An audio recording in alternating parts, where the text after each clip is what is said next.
Y vamos a leer en la versión NTV, que es la Nueva Traducción Viviente, el capítulo 4 de Lucas, el verso 18 en adelante. Dice la Escritura: el Espíritu del Señor está sobre mí, porque me ha ungido para llevar las buenas noticias. Diga conmigo: buenas noticias a los pobres. Me ha enviado a proclamar que los cautivos serán liberados, que los ciegos verán, que los oprimidos serán puestos en libertad, y que ha llegado el tiempo del favor del Señor. ¿Cuántos dicen amén? El verso 21 dice: la escritura que acaban de oír se ha cumplido este mismo día. Amén. Dele un aplauso más al Señor.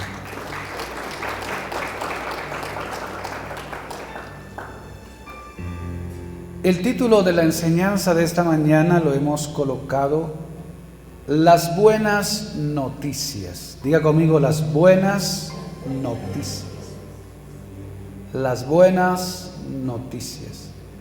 No sé si la pantalla está conmigo. Las buenas noticias. Dignidad para los olvidados.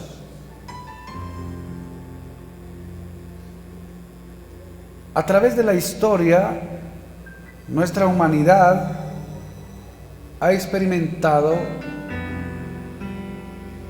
la desigualdad, y hay un grupo de gente marginada en la estación de las generaciones. Digo marginados porque de alguna manera carecen de las posibilidades, de los recursos, de las oportunidades que se tienen o se deben tener para salir adelante. Y en los formatos de análisis en el tema económico se nos designó pobres, los pobres, la pobreza y la extrema pobreza. De alguna manera, para identificar ese grupo de personas que estamos en el planeta como la sección, para poder dar identidad o identificar la condición en la que viven las personas. Los análisis más recientes muestran este flagelo como una cosa dura y difícil de vivirla. Pero dentro de esta, por lo menos, ambiente de lo que tenemos en reportes hasta las actualizaciones que se hicieron hace poco en nuestra tarea o trabajos de análisis de ambientes de economía, en esta última temporada se amplió un poco más la capacidad de ingreso por causa de la inflación y otras cosas con respecto a seccionar estas partes. Entonces, la extrema pobreza en el mundo está catalogada con que una persona no pueda recibir un ingreso de $3 al día. O sea, todos aquellos que no logran tener $3 diarios para subsistir, de ahí hacia abajo se calcula a nivel global, en algunas áreas cambia, pero más o menos es el parámetro. Se considera que la persona está en extrema pobreza. $3 al día para sobrevivir. Está por debajo de la pobreza, está en la extrema pobreza. Y según los datos que nos da el Banco Mundial, para el año 25, que se hizo la última información, en el planeta hay 847 millones de personas viviendo en esta condición. 847 millones de personas es más que la población de Latinoamérica. Y claro, toda esta población está en el mundo, más concentrado hacia África, algunos países orientales y nuestra América y Sudamérica. 847 millones de personas viven un día con $3 al día. Y entonces la pregunta es, ¿cuánto gastas hoy en el día? ¿Con cuánto sobrevives en un día? ¿Cuánto es tu presupuesto de gastos diarios?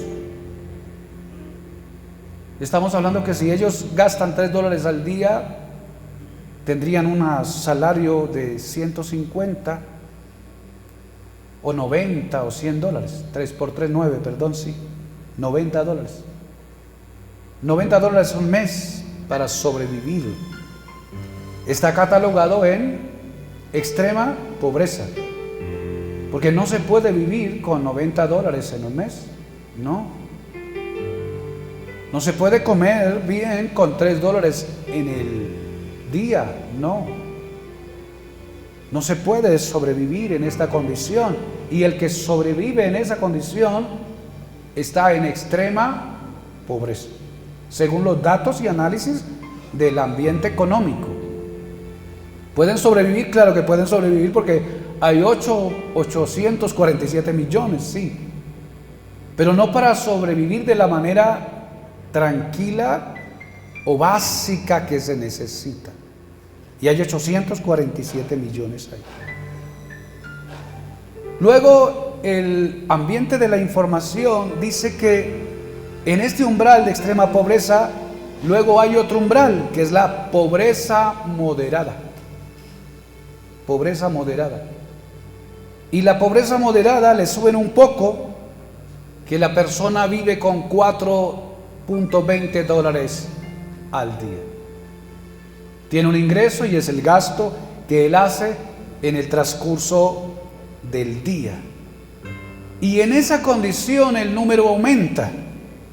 Según el dato, en esta condición de pobreza moderada hay 1.5 millones de personas. 1.5 millones. Estamos hablando de 1.5 mil millones de personas.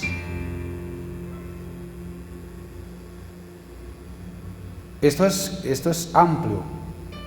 Viven en el día con $4.20 y se les considera a ellos en la pobreza moderada. Quiere decir de que la persona tiene un ingreso diario de $5, con esto tiene que sobrevivir. Y el rango de análisis dice, ellos viven en pobreza moderada, y hay 1.5 mil millones de personas en esa condición.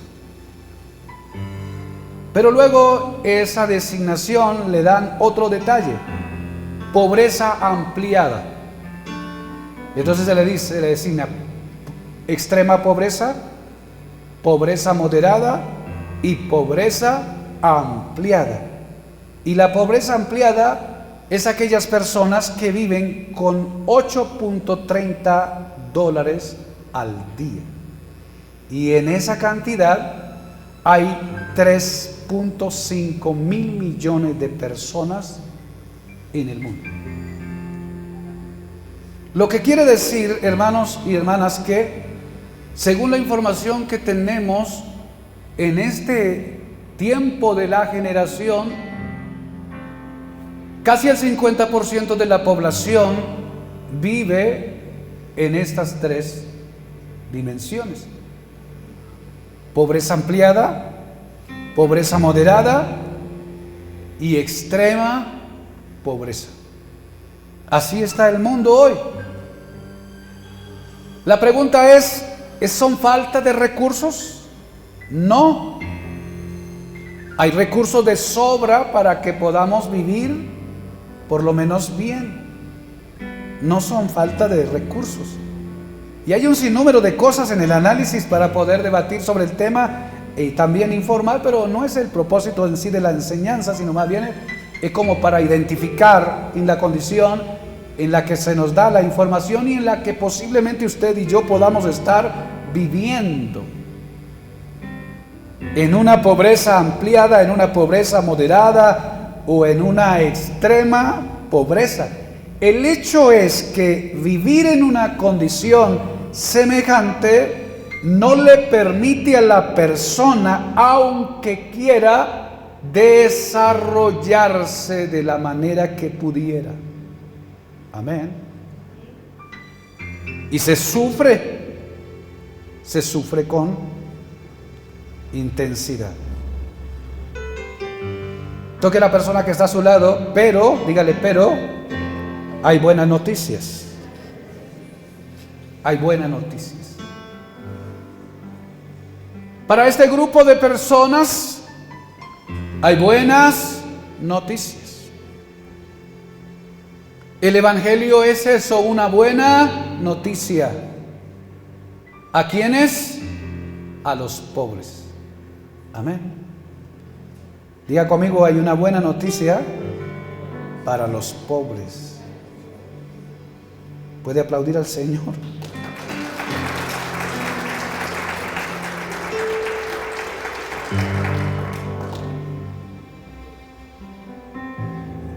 Hay una buena noticia para los pobres. El Señor dijo, el Espíritu del Señor está sobre mí. Por cuanto me ha ungido Dios para dar buenas noticias a los pobres. Y entonces ahí está el Evangelio como una buena noticia a este grupo de personas. Quiero que dentro de esta enseñanza podamos ver tres cosas. Lo primero es la identificación con el desposeído. El Evangelio, Dios, Cristo, se identificó y el mensaje vino para este grupo de personas. El mensaje en principio no vino para los ricos, no vino para los que estaban en opulencia, vino a estos que estaban desposeídos de las posibilidades para poder sobrevivir, subsistir y desarrollarse. Era una condición o es una condición que le impide a la persona lograr sus sueños, desarrollar todos sus talentos, ampliar sus capacidades, porque es una limitación, está ahí. Y esta palabra, que es la palabra griega que se usa, potochos, si se pronuncia así, si estará bien pronunciada, a ver los expertos ahí en la teología. Oh, gloria a Dios. Déjeme tantito que estoy por aquí con mis notas un poco distorsionado. Gloria al Señor, denle un aplauso a Cristo.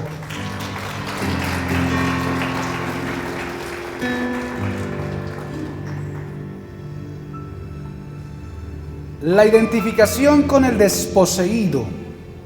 Para comprender el impacto del manifiesto de lo que estamos hablando, es indispensable desglosar el término griego potochos.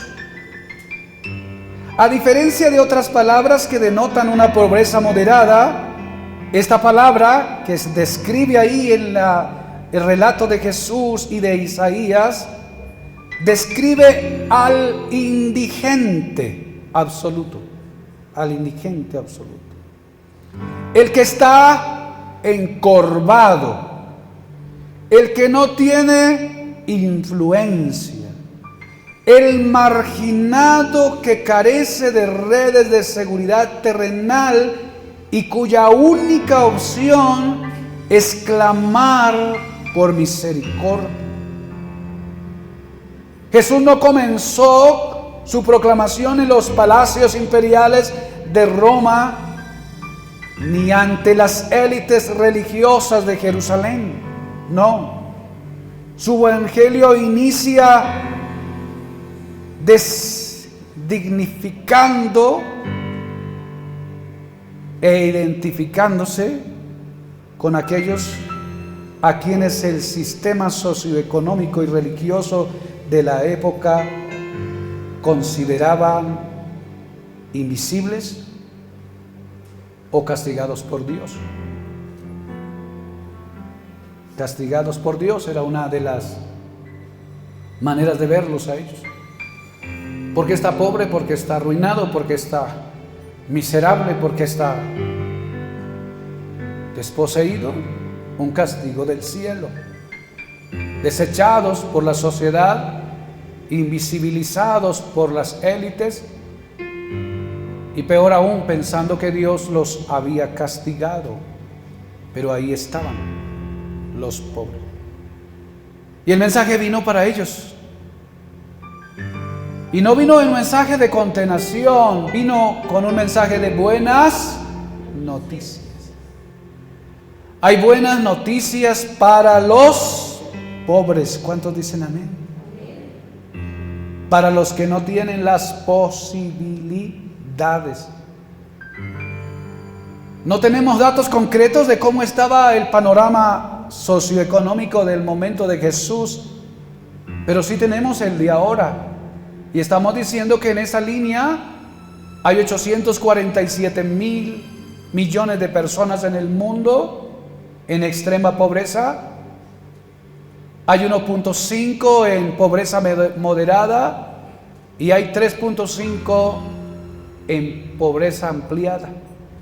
En pocas palabras, el casi 48% de la población del mundo vive en esta condición.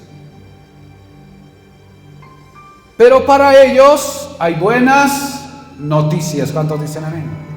Diga conmigo, el evangelio es buenas noticias para los pobres.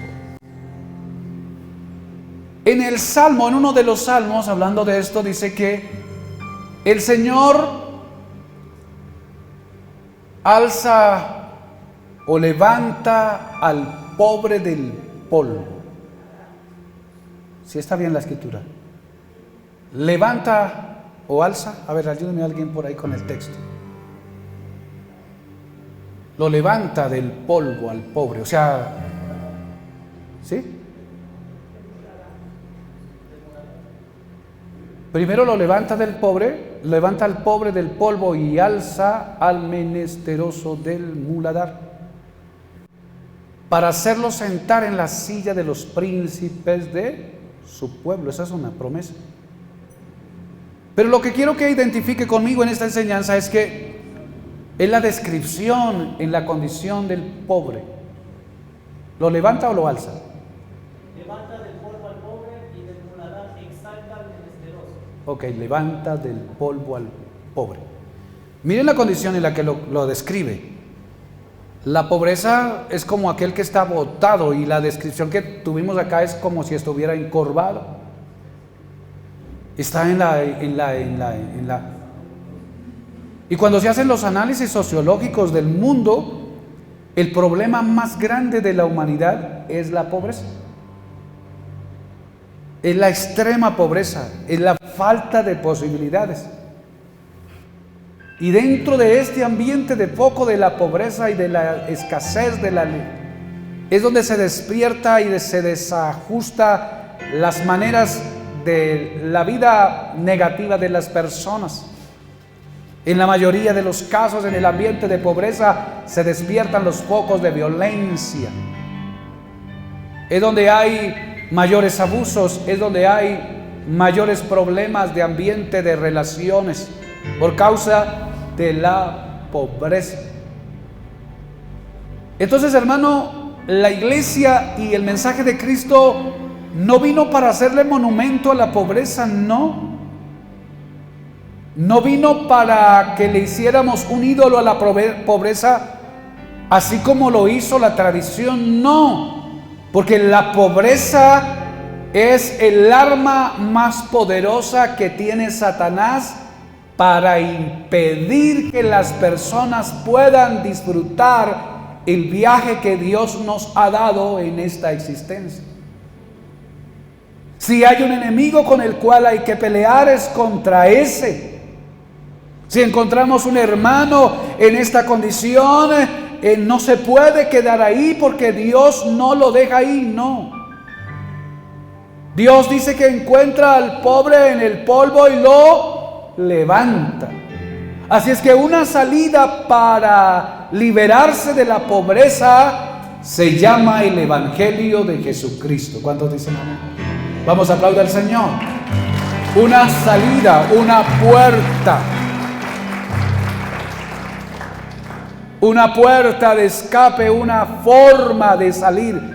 Dios sabe que el que está en la pobreza no puede recibir lo que Él ha entregado en la humanidad y la riqueza que Él ha dejado en esta tierra, porque la condición le limita, le impide.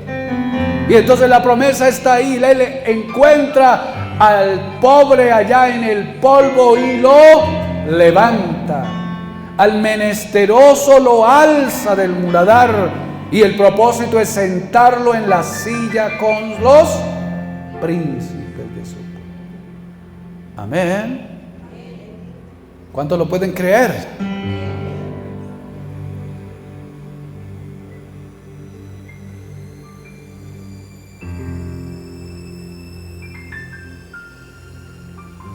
Lo segundo es que el Evangelio viene como eso, como justicia colectiva y respuesta social a la humanidad. Las buenas nuevas del reino no se limitan a un pasaporte místico hacia la eternidad. Tienen repercusiones tangibles en el presente. El Evangelio exige que la verdad espiritual se traduzca en justicia distributiva, solidaridad activa y transformación de los entornos. Para un pobre, una buena noticia no puede ser puramente teórica. Debe traducirse en la restitución de su dignidad, el quiebre de los sistemas de opresión que perpetúan su marginación y el acceso a la mesa de la comunión. El ministerio de Cristo operó de esta manera integral,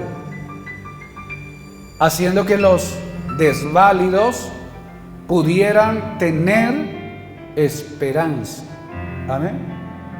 O sea que Cristo viene como solución a la pobreza y a la decadencia del mundo, a esa pobreza espiritual, a esa pobreza psicológica, social, pero también económica. Y es la pobreza económica la que no deja despertar lo otro. Cristo viene como respuesta para ellos. Usted viene a Cristo y en Cristo debe usted prosperar. Si entendió el mensaje, si entendió la palabra, usted ya no está solo, Dios está con usted. Dios no lo deja abajo, Dios lo levanta. Y usted y yo nos volvemos un testimonio para otros. Y con este testimonio de cómo Dios nos enderezó, enderezaremos a otros. Y Dios nos bendecirá de tal manera que podamos tener no solo para nosotros y para honrar a Él, sino para ayudar a aquellos que están en necesidad extrema. Amén. Pero no es suficiente con lo que uno dé a la demanda de la necesidad de una persona, porque todos los días Él necesita. Pero el mensaje es el que cambia, el mensaje es el que transforma, el mensaje es el que restituye, el mensaje es el que dignifica a la persona en semejante condición. Y entonces ahora Dios con Él, con la palabra, el Espíritu, con la iglesia y con todos los que estamos alrededor, apalancamos al hermano y a la hermana para que se levante y pueda ser un agente de transformación y de productividad. Amén. Aplauda al Señor.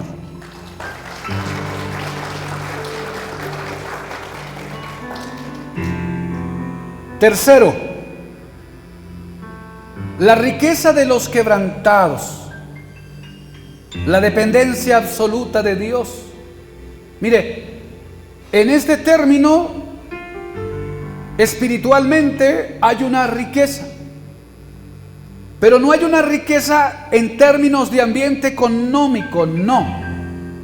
En esta perspectiva está diferente. Existe una paradoja teológica profunda en la pobreza.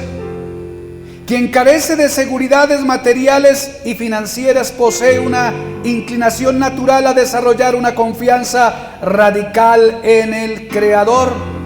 Al no tener falsos refugios económicos, el potoshos del cual hablamos reconoce con mayor facilidad su necesidad de gracia. Su necesidad de gracia. El manifiesto del cual venimos hablando expone que los pobres son los primeros receptores de las buenas nuevas, porque sus corazones no están cegados por la ilusión de la autosuficiencia. Jesús ofrece una riqueza superior, la herencia del reino, la paz que sobrepasa el entendimiento y una posición de honra eterna. ¿Cuántos dicen amén a eso? Hay una pobreza de espíritu. Hay una pobreza en la condición interna del corazón de la vida de las personas. Hay un Photoshop allá dentro del corazón de alguien que lo hace estar en la condición de riqueza, que lo hace dependiente 100% de Dios, que lo hace clamar a Dios por misericordia. Y es ahí donde se encuadra el término de riqueza en medio de la pobreza. Amén. Porque soy un necesitado de Dios. Porque Dios viene al corazón que lo necesita. ¿Cuántos dicen amén? Dios viene a la familia que lo necesita. Dios viene a la región que lo necesita. Dios viene para ayudar a la necesidad.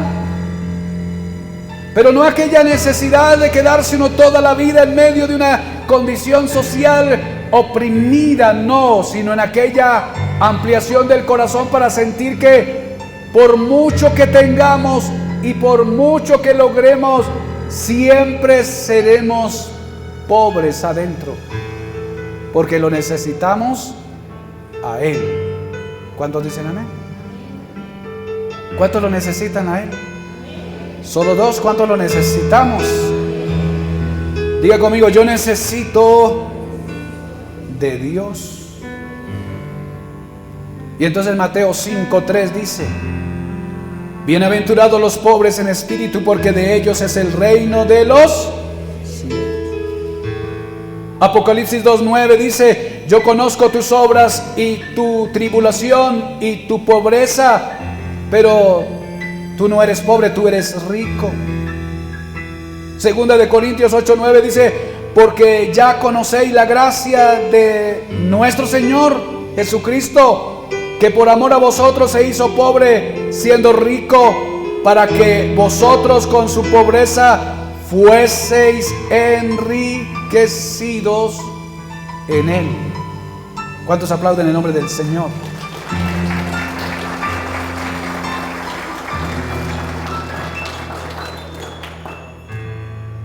Y entonces el mensaje vino para una buena noticia. Diga conmigo: buena noticia. El evangelio es eso, buena noticia. Es un buen mensaje. Así que usted no puede llevar un mensaje del evangelio traumático, doloroso, arrastrando las alas, en los pies, quejándose de lo que le sucedió, de lo que le está sucediendo. No. Usted tiene que ir con un evangelio de buenas noticias. Hay buenas noticias. ¿Estás enfermo? Habrá sanidad. ¿Cuántos dicen amén? ¿Estás a punto de divorciarte? Habrá restauración. ¿Cuántos dan gloria a Dios? ¿Estás en extrema pobreza? Dios te levantará de esa condición.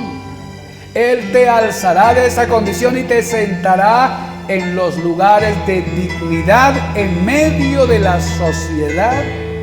¿Cuántos dicen amén? Estás triste, el evangelio trae un mensaje de alegría. Por eso cuando vas a evangelizar no puedes ir quejándote, tienes que llevar un rostro alegre. El evangelio no es optimismo, el evangelio no es positivismo, el evangelio es fe, es realidad, porque el evangelio transforma a la persona desde la condición en la que está y no lo deja igual. ¿Cuántos dicen amén?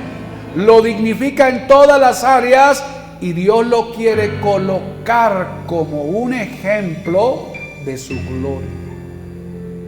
Amén. Pero hay algunos incrédulos que no quieren creer. Quieren hacerle voto a la pobreza. Quieren hacerle virtud a la tragedia. Quieren hacerle devoción a la crisis y a las circunstancias de la vida y llevar como que la cruz otra vez para cargarla todos los días para ir otra vez al Gólgota. Ya Cristo la cargó. Hay una cruz que debemos llevar ahora, y la cruz que debemos llevar ahora no es a fulano ni a sutano, es la carne suya y mía que la debemos entregar en las manos del Señor y con el Espíritu Santo destruirla. Y una vez que la puedes cargar y quitar de encima, te levantas como el Cristo que resucitó en gloria. Amén. Les conté la otra vez que hablaba con un hermano y me dijo lo siguiente. Dijo: pastor, es que me siento muy mal. ¿Y por qué se siente tan mal? Me siento muy mal porque me siento bien. A ver, barájame un poco mejor.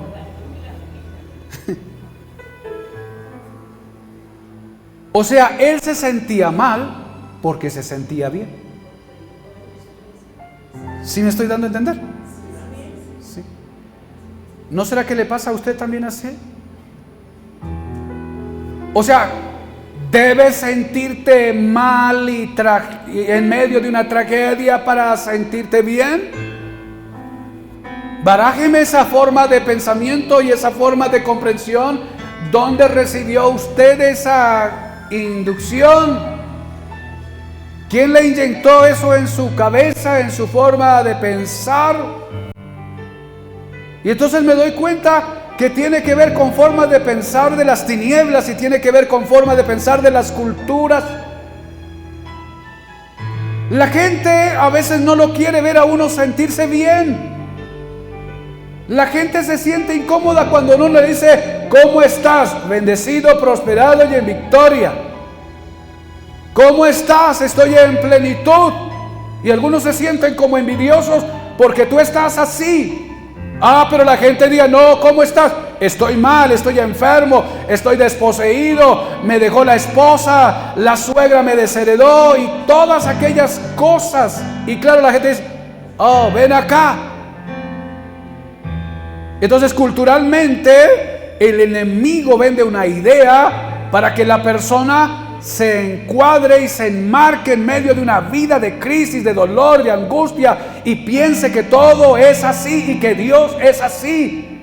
Hermano, Dios vino para solucionar muchas cosas de nuestra vida. Se entregó todo por nosotros. Dice que no escatimó ni a su propio Hijo, sino que lo entregó por todos nosotros. ¿Y cómo no nos va a dar con Él todas las cosas? Amén. Así que el primer enemigo que hay que vencer es ese tipo de pobreza que el diablo quiere vender como virtud y de humildad, que Dios viene. No, Dios viene a esos que están allí y no los deja así. Así es que estás en una condición de limitación y te acercas a Dios, entonces Dios es el que todo lo puede. Amén. Y vas a resolver en el nombre del Señor. Vas a resolver. Y entonces vas a salir de la condición en la que te encuentras. El mundo tiene el remedio. El remedio para el mundo es el Evangelio de Jesucristo. El diablo no quiere dejar que el evangelio de Jesucristo se expanda o que llegue a todos los lugares. Y si puede llegar a los lugares, trata de contaminarlo para que el evangelio no sea puro y el mensaje no llegue a las personas para transformarlas, cambiarlas. Las culturas están atrapadas en medio de patrones y de paradigmas que se establecieron en medio de ambientes religiosos estancados. Pero su vida y mi vida deben ser liberadas. ¿Cuántos dicen amén? Desatadas por la gloria del Señor. ¿Puede aplaudir al Señor?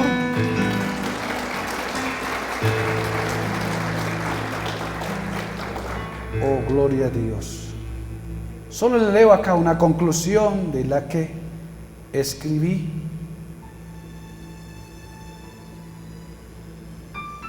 Existe una paradoja teológica profunda en la pobreza. Quien carece de seguridades materiales y financieras posee una inclinación natural a desarrollar una confianza radical en el Creador. Al no tener falsos refugios económicos, el potochó reconoce con mayor facilidad su necesidad de gracia. El manifiesto de Nazaret expone que los pobres son los primeros receptores de las buenas nuevas porque sus corazones no están cegados por la ilusión de la autosuficiencia. Jesús ofrece una riqueza superior, la herencia del reino, la paz que sobrepasa el entendimiento y una posición de honra eterna. Amén. Colóquese de pie.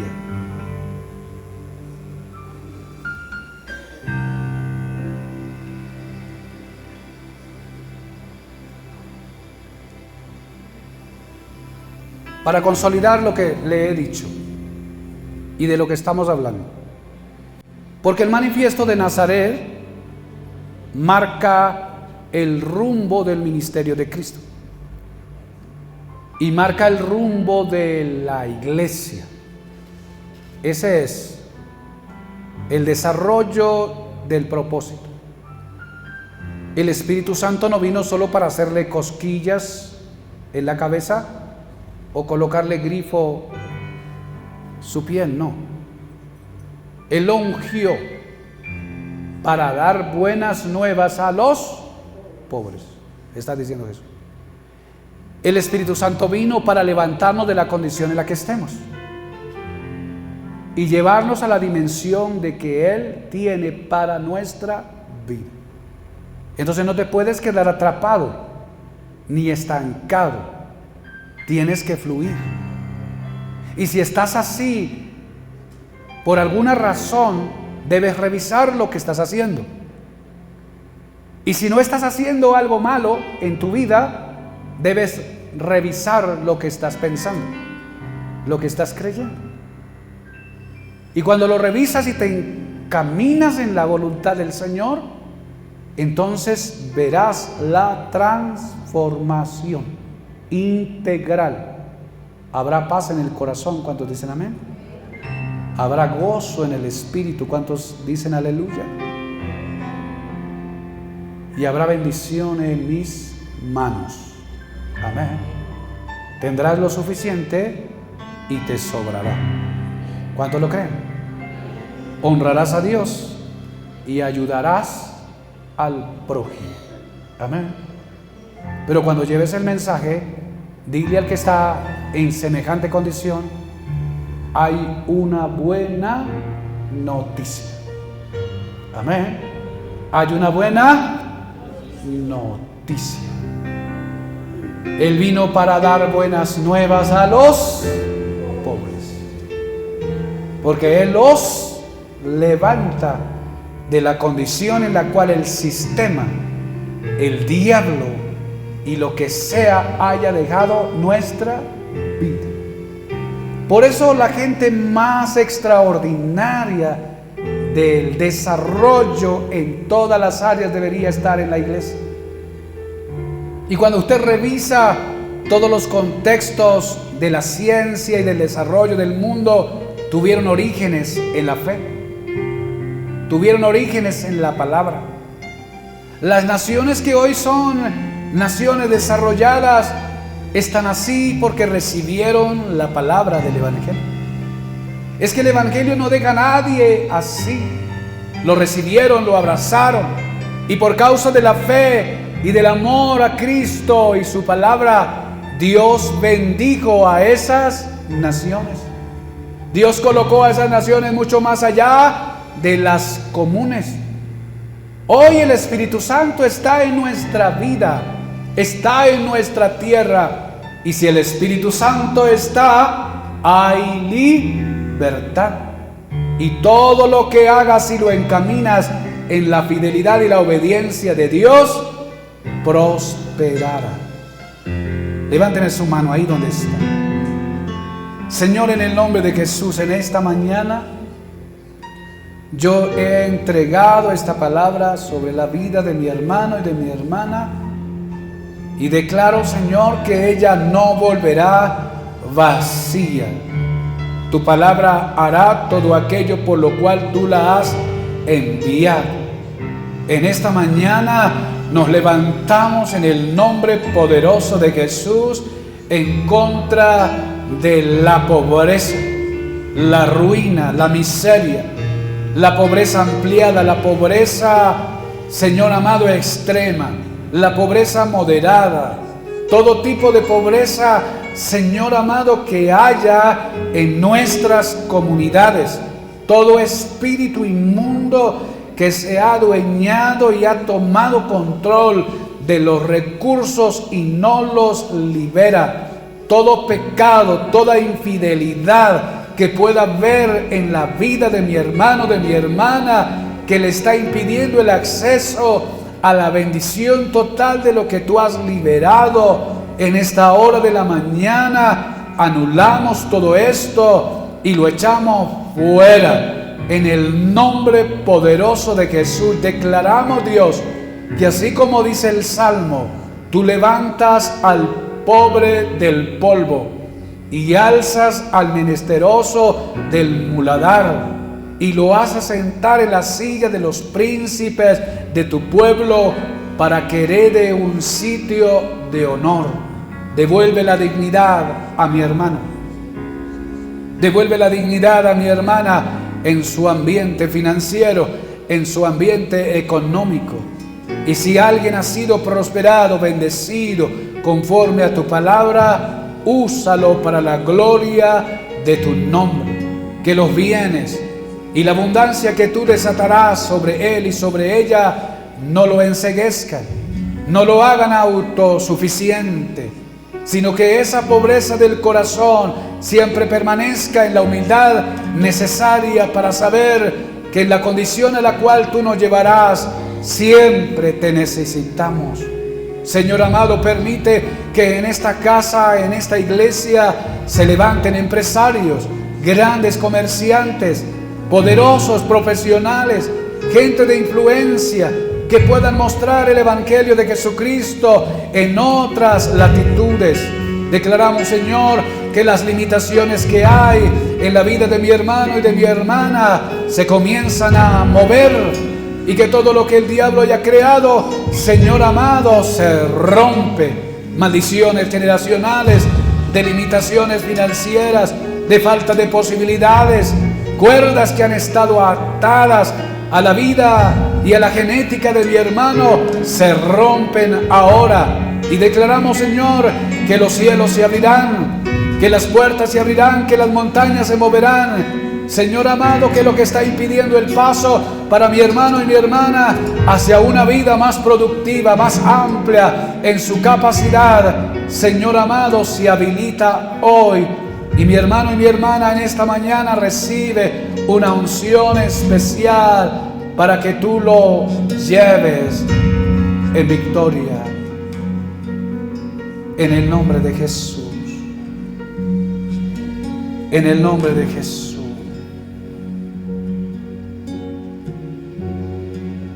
En el nombre del Señor. En el nombre del Señor. Te bendigo, Espíritu Santo, te exalto. Te doy gloria, Señor. Te doy gloria, Señor. te doy gloria. Te doy gloria, Señor, en esta mañana. Te doy gloria en este día, Señor. Gracias. Gracias por tu favor. Gracias por tu favor. En el nombre de Jesús. En el nombre de Jesús. Alguno pudiera en esta mañana preguntar: pastor, pero yo no tengo. Y Dios no me da. Porque muchas de las cosas, o la mayoría de ellas, se resuelve con eso. Con activos, con liquidez, con recursos. Y Dios pudiera mover un ángel para decir: aquí te traigo $1 millón para que resuelvas. Aquí te traigo las puertas abiertas del banco para que te apalanque. Y todos esos sistemas están ahí. Dios los permitió. Serán usables en nuestras manos. Pero Dios nos dio 3 cosas para que podamos ir hacia adelante. Primero nos dio su palabra. ¿Cuántos dicen amén? Diga conmigo: la palabra de Dios es un bien para mí. ¿Qué dice la palabra? La palabra dice que Él levanta al pobre del polvo, alza al menesteroso del muladar, para sentarlos en la silla de los príncipes de su pueblo. Esa es una bendición. cuando dicen amén. Hay garantía, porque Dios lo hace. No es hombre para que mienta, ni hijo de hombre para que se arrepienta. Segundo recurso, Dios nos dio la fe. ¿Cuántos dicen amén? La fe es una herramienta, la fe es un recurso que usted y yo recibimos. Dice: Dios no me dio plata, Dios no me dio oro, Dios no me dio esmeralda, Dios no me dio esto, pero te dio la fe. Es más poderosa la fe que cualquier banco, cualquier mina de oro. La fe hace más que eso. La tienes en tu corazón. ¿Cuántos dicen amén? Tienes la palabra, tienes la fe. Y tercero, tienes la oración. No hay nada que no se pueda resolver orando. No hay nada que se pueda sostener orando. No hay nada que se pueda caer mientras tengas vida de oración. Todo lo que Dios tenía te lo dio. Úsalo para la gloria de tu nombre. Y entonces lo demás será añadidura. Amén.